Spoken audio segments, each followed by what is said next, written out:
بسم اللہ الرحمن الرحیم۔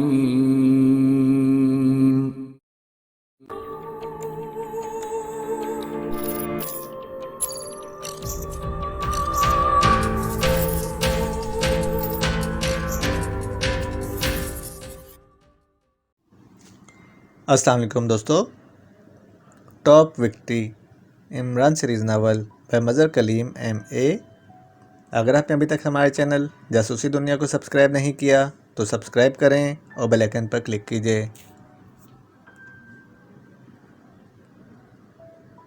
چونکہ ہماری کار پہلے ہی آفیسرز کالونی میں موجود تھی، اس لیے ہم دونوں یہ سیاہ لباس پہن کر کار میں سوار ہوئے اور پھر پال میک ہمیں اس رہائش گاہ کے پاس لے گیا جہاں ہم نے ایک بوڑھے آدمی کو ٹارگٹ کرنا تھا۔ ہم کار میں ہی انتظار کر رہے تھے۔ پھر رات کے وقت جب مطلوبہ رہائش گاہ کے پاس ایک سرکاری کار آ کر رکی تو پال میک مجھے لے کر کار سے باہر آیا اور پھر ہم نے ایک ساتھ اس آنے والی کار پر فائرنگ کرنا شروع کر دی۔ میں نے اور پال میک نے آگے بڑھ کر کار میں موجود دونوں آدمیوں کو دیکھا جو خون میں لت پت تھے۔ وہ ساکت ہو چکے تھے، اس لیے پال میک اور میں فوراً اپنی کار میں آئے اور پھر ہم کار لے کر واپس اس جج کی رہائش گاہ پر پہنچ گئے جس پر ہمارا قبضہ تھا۔ وہاں جا کر جب میں نے پال میک سے سوال کیا کہ وہ بوڑھا آدمی کون تھا جسے ہم نے ٹارگٹ کیا ہے، تب اس نے بتایا کہ وہ پاکیشیا کا معروف سائنسدان سر داور ہے۔ اتنی بڑی ہستی کو ہلاک کرنے کا سن کر میرے رونگٹے کھڑے ہو گئے۔ میں سمجھ گیا تھا کہ اس سائنسدان کی ہلاکت کے بعد پاکیشیا میں طوفان آ جانا ہے۔ ٹارگٹ کلنگ کے لیے چونکہ میری کار استعمال کی گئی تھی، اس لیے میں نے اس رہائش گاہ میں ہی رک کر کار کی نمبر پلیٹ اور اس کا نمبر بدلوا لیا اور پھر اس کار کو وہاں سے نکال لایا۔ پاول نے ساری تفصیل بتاتے ہوئے کہا، تو تم یہ نہیں جانتے کہ پال میک کس تنظیم کے لیے کام کرتا ہے یا اس کا تعلق کس کرمنل گروہ سے ہے؟ نہیں، نہ اس نے بتایا اور نہ میں نے پوچھا۔ پاول نے کہا، کیا پال میک اس کا اصلی نام ہے؟ اصل ہے یا نقل؟ مجھے یہ بھی معلوم نہیں ہے۔ اس نے جو نام بتایا ہے وہی میں تمہیں بتا رہا ہوں۔ اب کہاں ہے وہ؟ اسی رہائش گاہ میں۔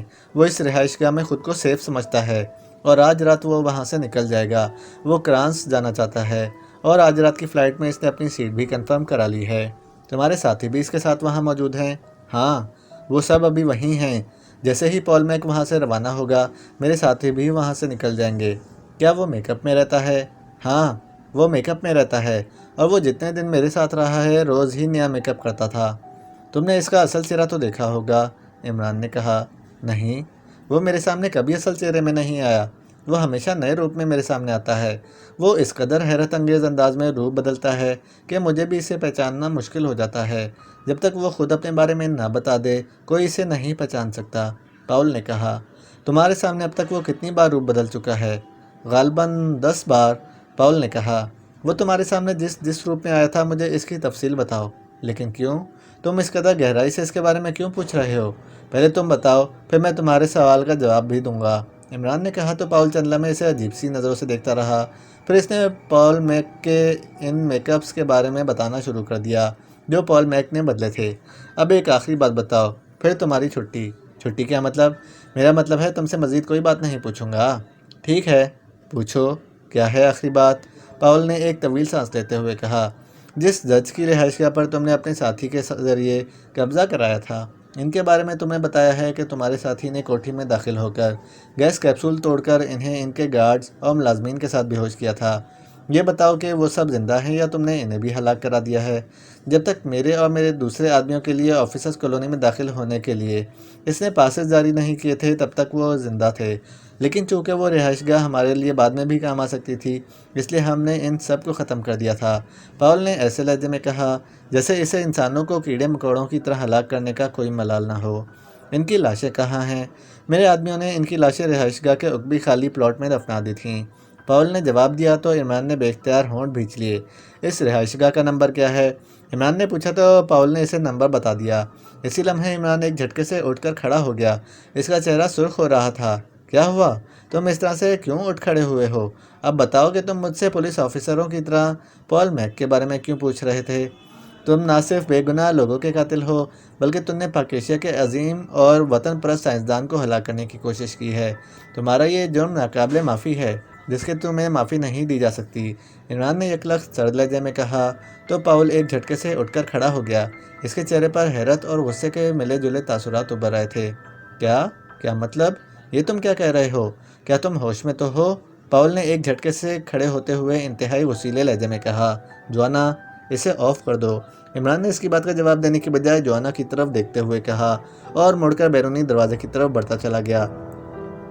عمران کا حکم سنتے ہی جوانا نے بجلی کی سی تیزی سے جیب سے مشین پستل نکالا اور پھر اس سے پہلے کہ پاول کچھ کہتا تڑتڑاہٹ ہوئی اور پاول چیختا ہوا لٹو کی طرح گھومتا ہوا اپنی کرسی پر گرا اور پھر کرسی سمیت الٹتا چلا گیا۔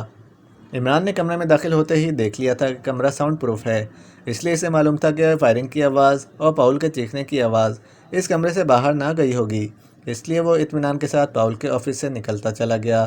اس کے ساتھ ٹائیگر اور جوانا بھی باہر آ گئے۔ چونکہ عمران کا جارحانہ انداز اور خاص طور پر پاول جیسے طاقتور بدماش کو اس کے سامنے بھیجتا دیکھ کر ہال میں موجود افراد پہلے ہی اس سے مرعوب ہو چکے تھے، اس لیے انہیں پاول کے آفس سے باہر آتے دیکھ کر اور ہال سے باہر جاتے دیکھ کر کسی نے کوئی بات نہ کی تھی۔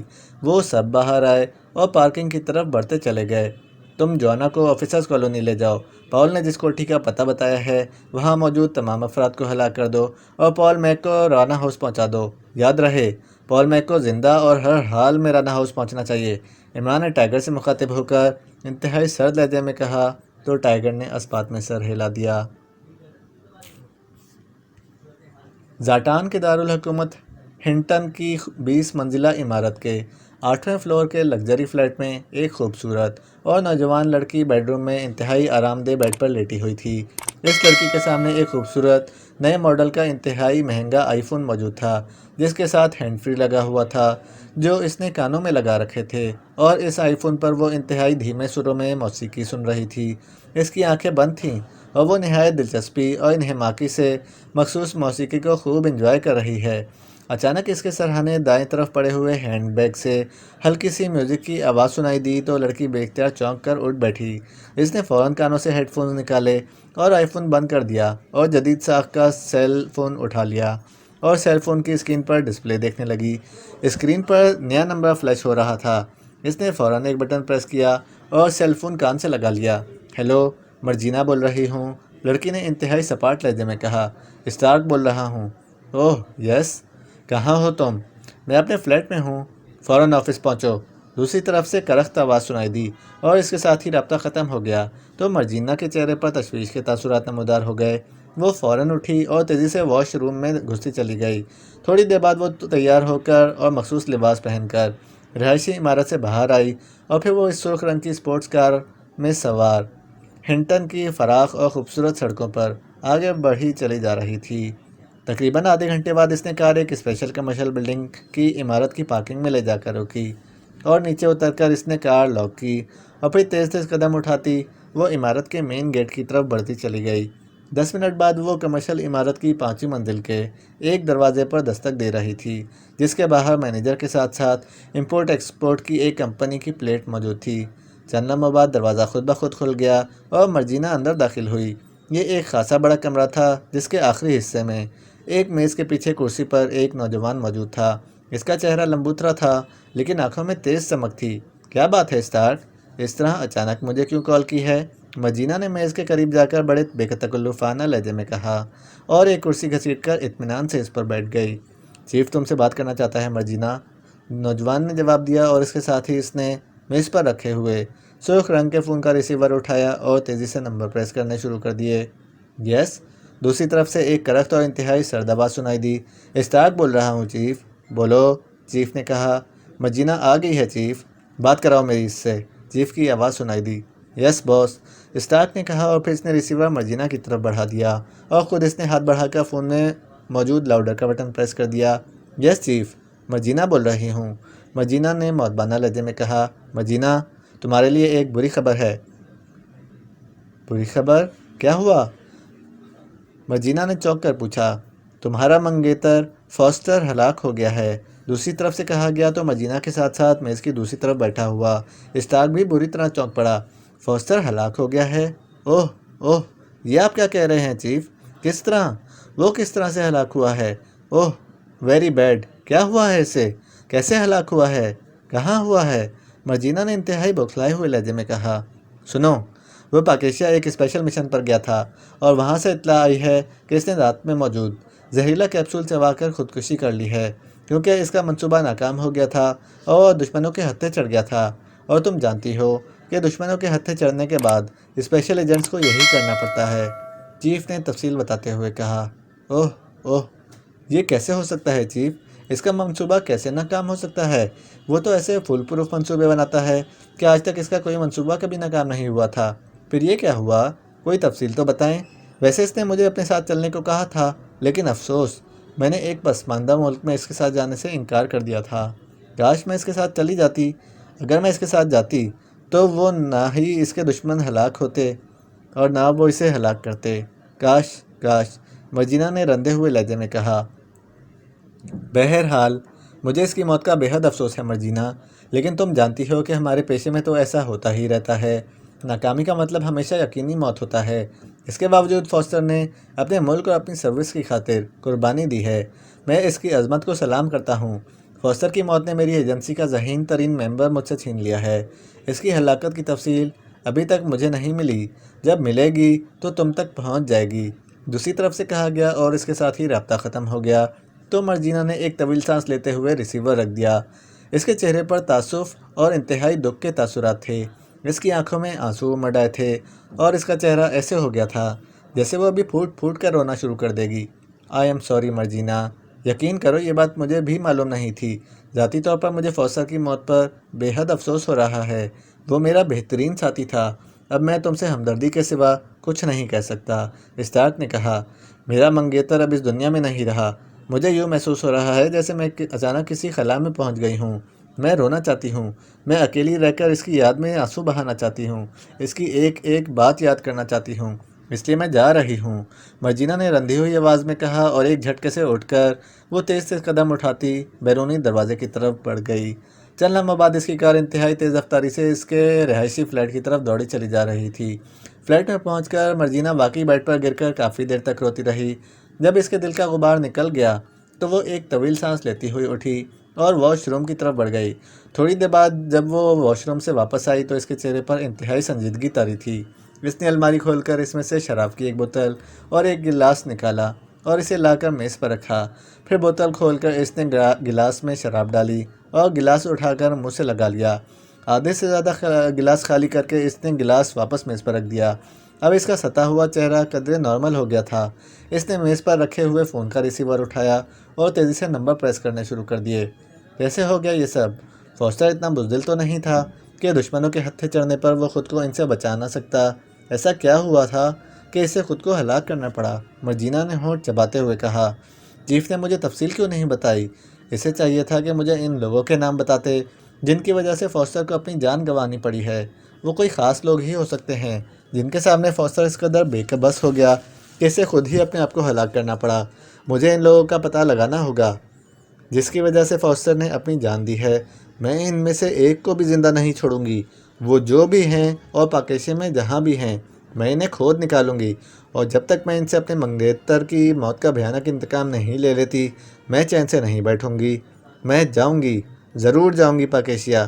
اس کے لیے مجھے چیف اجازت دے یا نہ دے، یہ کام میں خود کروں گی، ہر صورت میں، مرجینہ نے مسلسل بڑبڑاتے ہوئے کہا۔ وہ اس انداز میں مٹھیاں بھیج بھیج کر بڑبڑا رہی تھی جیسے وہ خیالوں ہی خیالوں میں فوسٹر کو ہلاک کرنے والے افراد کی اپنے ہاتھوں سے ہڈیاں توڑ رہی ہو۔ تھوڑی دیر تک وہ اسی طرح بیٹھی بڑبڑاتی رہی اور فوسٹر کو یاد کرتی رہی۔ پھر اس نے خود کو سنبھالا اور پھر اس نے سامنے پڑا ہوا فون پیس اٹھایا اور اسے آن کر کے تیزی سے نمبر پریس کرنے لگی۔ مارج بول رہا ہوں۔ رابطہ قائم ہوتے ہی ایک مردانہ آواز سنائی دی۔ مرجینہ بول رہی ہوں، مرجینہ نے کہا۔ اوہ تم؟ مجھے فوسٹر کی موت کا بے حد افسوس ہے مرجینہ۔ وہ واقعی ایک اچھا آدمی تھا جس کی موت پر ہر کوئی افسردہ ہے۔ میں تم سے تعزیت کے لیے فون کرنے ہی والا تھا کہ تمہاری کال آ گئی، دوسری طرف سے افسوس بھرے لہجے میں کہا گیا۔ تمہاری اس ہمدردی کا شکریہ مارج۔ میں فوسٹر کے لیے اب تک روتی رہی ہوں، لیکن اب میں نے فیصلہ کر لیا ہے کہ فوسٹر کی موت کا ایسا انتقام لوں گی کہ اس کی روح مطمئن ہو جائے گی۔ تم مجھے یہ بتاؤ کہ وہ پاکیشیا کس مشن پر گیا تھا، اس کا منصوبہ کیا تھا، اور وہ کس طرح ناکام ہوا۔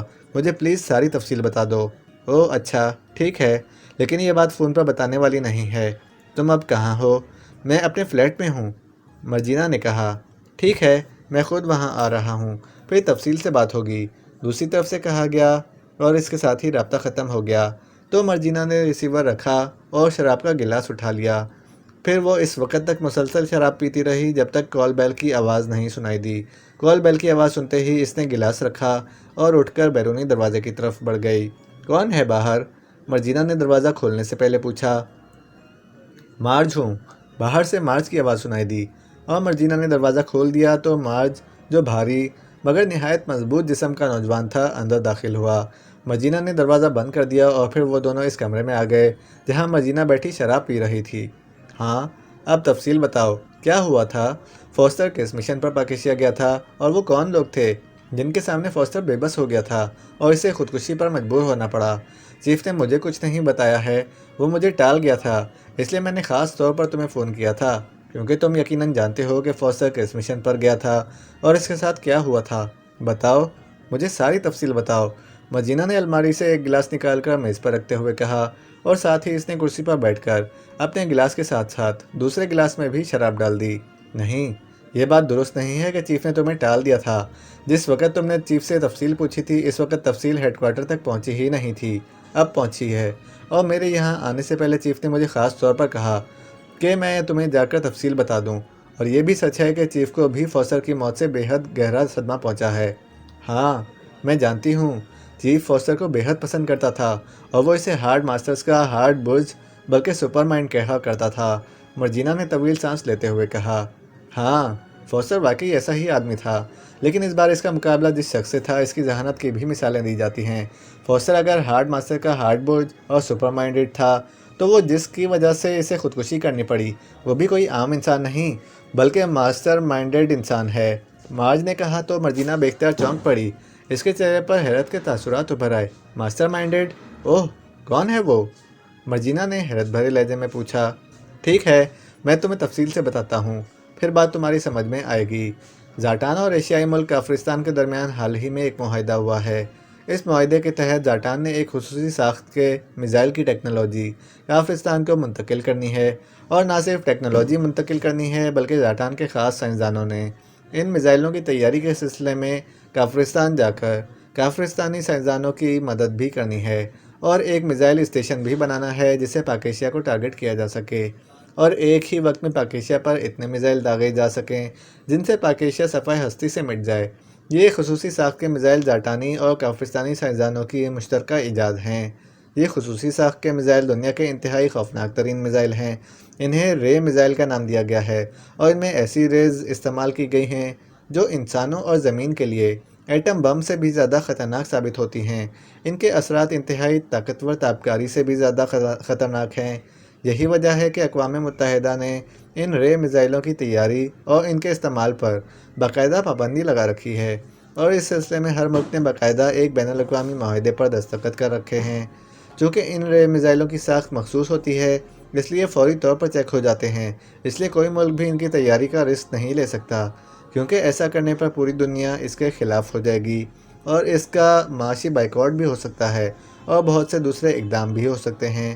زاٹان کے سائنسدان اس کی ساخت تبدیل کرنے میں کامیاب ہو گئے ہیں، اور یہ انتہائی اہم بات ہے کیونکہ اب جب تک انہیں فائر نہ کیا جائے تب تک کسی کو یہ معلوم نہیں ہو سکتا کہ یہ رے میزائل ہیں یا عام میزائل، اور پھر چونکہ ان کی تیاری اور استعمال ممنوع ہو چکا ہے اس لیے ان کا اینٹی نظام بھی ابھی تک ایجاد نہیں ہو سکا، لیکن رے میزائلوں کو خفیہ طور پر ہی فروغ کیا جا سکتا ہے، اور تمہیں معلوم ہے کہ زاٹان کے حکام کو اپنے ملک کی تعمیر و ترقی کے لیے دولت کی ضرورت ہے، اس لیے میزائلوں کو خفیہ طور پر فروغ کیا جا رہا ہے، اور اس سے کثیر دولت کمائی جا رہی ہے۔ کافرستان کا ہمسایہ ملک پاکیزیا ہے، اور پاکیزیا اور کافرستان کے درمیان بے حد گہری دشمنی ہے۔ دونوں ملکوں کو ہر لمحہ ایک دوسرے سے ہوشیار رہنا پڑتا ہے۔ چنانچہ کافرستان نے یہ محدود رینج کے میزائل پاکیزیا کے خلاف استعمال کرنے کے لیے زاٹان سے سودا کیا، لیکن اس کے ساتھ ہی شرط لگا دی کہ پاکیزیا کے ایک سائنسدان جن کا نام سرداور ہے کو فوری طور پر ہلاک کر دیا جائے، کیونکہ زاٹان اور کافرستان کے جن سائنسدانوں نے یہ میزائل ایجاد کیے تھے ان میں ایک مسلم سائنسدان ڈاکٹر نواز بھی موجود تھا جس کا تعلق کافرستان سے ہے، لیکن وہ چونکہ مسلم ہے اور اسے جب اس بات کا پتہ چلا کہ مخصوص میزائل پاکیزیا کے کروڑوں مسلمانوں کو ہلاک کرنے کے لیے استعمال کیے جانے ہیں تو اس کے دل میں مسلمانوں کے ساتھ ساتھ خصوصی طور پر پاکیزیا کے لیے ہمدردی جاگ اٹھی۔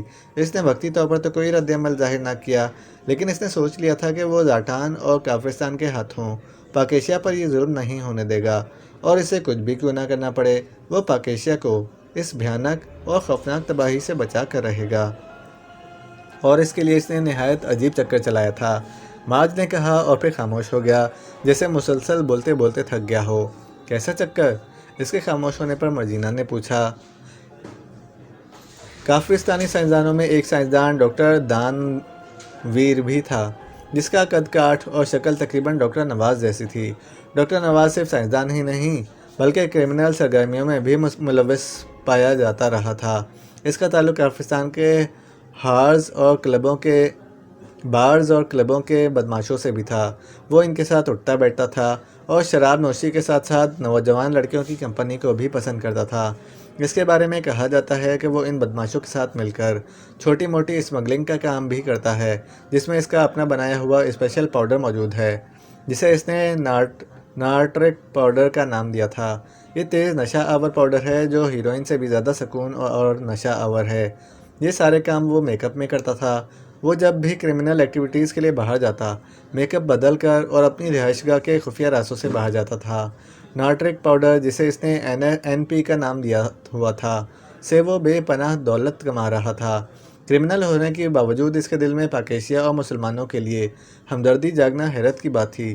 وہ شاید کبھی پکڑا نہ جاتا، لیکن ایک روز اس نے اپنا ہی بنایا ہوا NP استعمال کر لیا، جس سے وہ ذہنی طور پر آف کنٹرول ہو گیا، اور اس نے کافرستان کے ایک کلب، جس کا نام ہاوڑا کلب ہے، کے جنرل مینیجر ڈوشان کے سامنے اپنی ساری حقیقت اگل دی۔ اس نے ڈوشان کو اپنے بارے میں اور زاٹان اور کافرستان کے پاکیشیا کو تباہ کرنے کے منصوبے کے بارے میں بھی بتا دیا۔ اور تم کو یہ سن کر حیرت ہوگی کہ ہاوڑا کلب کا مینیجر کافرستان کی ایک ٹاپ سیکرٹ ایجنسی کا خاص مخبر تھا۔ اسے جب ڈاکٹر نواز کی حقیقت کا علم ہوا تو اس نے اسے اور زیادہ خریدنا شروع کر دیا۔ ڈاکٹر نواز نے اسے بتایا کہ اس نے کمپیوٹر گلاس ڈسک کے اندر ساری معلومات فیڈ کر دی ہے۔ یہ computer glass disk hard glass کی بنی ہوئی ہے، جو بھی حال ہی میں لانچ کی گئی ہے، اور پرانی ڈسکوں سے ہزاروں گنا محفوظ اور ری رائٹیبل ہوتی ہے۔ اس میں محفوظ ڈیٹا صدیوں تک محفوظ رکھا جا سکتا ہے، اور اس میں کبھی کوئی ایرر نہیں آتا۔ اس ڈسک پر ڈاٹس پرنٹ ہوتے ہیں جسے مٹایا نہیں جا سکتا۔ ڈاکٹر نواز کے کہنے کے مطابق اس نے زاٹان اور کافرستان کی پاکیشیا کے خلاف سازش کی، ساری معلومات اس ڈسک میں محفوظ کر کے اس سے پاکیشیا کے نامور سائنسدان سرداور کو روانہ کر دیا ہے۔ ڈاکٹر نواز کے کہنے کے مطابق اس نے خفیہ طور پر سرداور کو فون کر کے اس ڈسک کے بارے میں بتا دیا تھا۔ فون پر اس نے ایسی کوئی بات نہیں کی تھی جس میں کافرستان اور زاٹان کی پاکیشیا کے خلاف کی گئی سازش کا ذکر ہو، لیکن اگر وہ ڈسک پاکیشیا کے سائنسدان سرداور تک پہنچ جاتی تو پھر زاٹان اور کافرستانی پوری دنیا میں بدنام ہو جاتے۔ پاکیشیا اس معاملے کو اس عالمی عدالت تک لے جا سکتا تھا۔ اس طرح زاٹان اور کافرستان کے سپر رے میزائل بھی پوری دنیا کے سامنے آ جاتے، اور اقوام متحدہ کے تحت دونوں ممالک کے لیے بہت مشکلات ہو جاتیں۔ ان میزائلوں کو فوری طور پر تلف کرنے کا کہا جاتا، اور ان فیکٹریوں اور لیبارٹریوں کو بھی ختم کرنا پڑتا جہاں میزائلوں پر تجربات کیے جا رہے تھے اور میزائل بنائے جا رہے تھے۔ ڈاکٹر نواز سے ساری معلومات لینے کے بعد مینیجر ڈوشان نے فوری طور پر اپنی ایجنسی کے چیف کو اطلاع دے دی۔ ایجنسی کے چیف نے یہ بات پرائم منسٹر اور پریزیڈنٹ آف کافرستان کو بتائی تو کافرستان میں جیسے بھونچال سا آ گیا۔ فوری طور پر ایجنسی کے چیف کو ڈاکٹر نواز کی گرفتاری کے آرڈرز دیے گئے، اور اس ٹاپ سیکرٹ ایجنسی کے ایجنٹوں نے راتوں رات ڈاکٹر نواز کو اس کی رہائش گاہ سے اٹھا لیا۔ ٹاپ ایجنسی کے چیف نے خود ڈاکٹر نواز سے پوچھ گچھ کی۔ اس نے ڈاکٹر نواز کی زبان کھلوانے کے لیے مخصوص حربے آزمائے، اور آخرکار ڈاکٹر نواز نے اپنا منہ کھول دیا اور وہی ساری باتیں بتا دیں جو وہ پہلے مینیجر ڈوشان کو بتا چکا تھا۔ ڈاکٹر نواز سے اس گلاس ڈسک کے بارے میں پوچھا گیا تو اس نے بتایا کہ اس نے گلاس ڈسک ایک آدمی کے ذریعے پاکیشیا بھیج دی ہے، جسے وہ سرداور تک پہنچائے گا۔ اس آدمی کے بارے میں ڈاکٹر نواز سے پوچھا گیا تو اس نے اس آدمی کی ساری تفصیل بتا دی۔ وہ اتفاق سے اسی روز روانہ ہوا تھا جس روز ڈاکٹر نواز کی حقیقت کھلی تھی۔ وہ آدمی پاکیشیا میں ایک ہوٹل میں موجود تھا، اور اس کی 2 دن بعد سرداور سے ان کی رہائش گاہ میں ملاقات متوقع تھی۔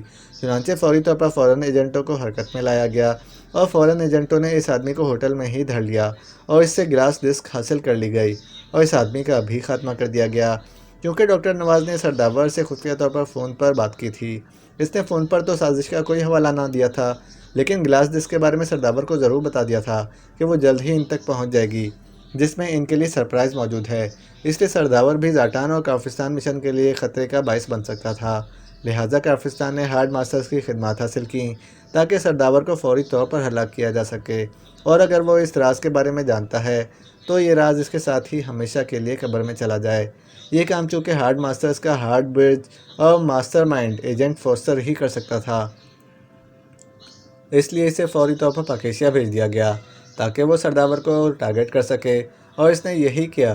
فوسٹر نے اپنے طور پر سرداور کے بارے میں معلومات حاصل کیں اور پھر اس نے پاکیشیا کے ایک گروپ کو اپنی مدد کے لیے ہائر کر لیا اور سرداور کی ہلاکت کے لیے میدان میں آ گیا۔ اس معاملے میں چونکہ پاکیشیا سیکرٹ سروس مداخلت کر سکتی تھی، کیونکہ سرداور کے تعلقات نہ صرف عمران سے بلکہ پاکیشیا سیکرٹ سروس کے چیف سے بھی تھے، اس لیے چیف نے خصوصی طور پر فوسٹر کو یہ حکم دے دیا تھا کہ چاہے اس کا مشن کامیاب ہو یا ناکام، اسے کسی بھی حال میں عمران یا پاکیشیا سیکرٹ سروس کے ہاتھ نہیں لگنا چاہیے، کیونکہ اگر عمران کو اس سازش کے بارے میں تفصیلات کا علم ہو گیا تو پھر زاٹان میں نہ ہی وہ سائنسدان زندہ رہیں گے اور نہ فیکٹری جو میزائل تیار کر رہی ہے اور نہ ہارڈ ماسٹرز کا وجود رہے گا۔ عمران کی لیڈرشپ میں پاکیشیا سیکرٹ سروس اس مشن پر کام شروع کر دے گی، لیکن پھر اطلاع ملی کہ فوسٹر نے زہریلا کیپسول چبا کر خودکشی کر لی ہے۔ اس طرح فوسٹر نے اپنی جان تو قربان کر دی، لیکن اس نے اس سازش کے ساتھ ساتھ اس فیکٹری میزائلوں اور کافرستان میں بننے والے میزائل اسٹیشن کے بارے میں معلومات حاصل کرنے کا راستہ روک دیا۔ معاذ نے تفصیل بتاتے ہوئے کہا، یہ سب تو ہو گیا، پھر آخر عمران فوسٹر تک کیسے پہنچ گیا؟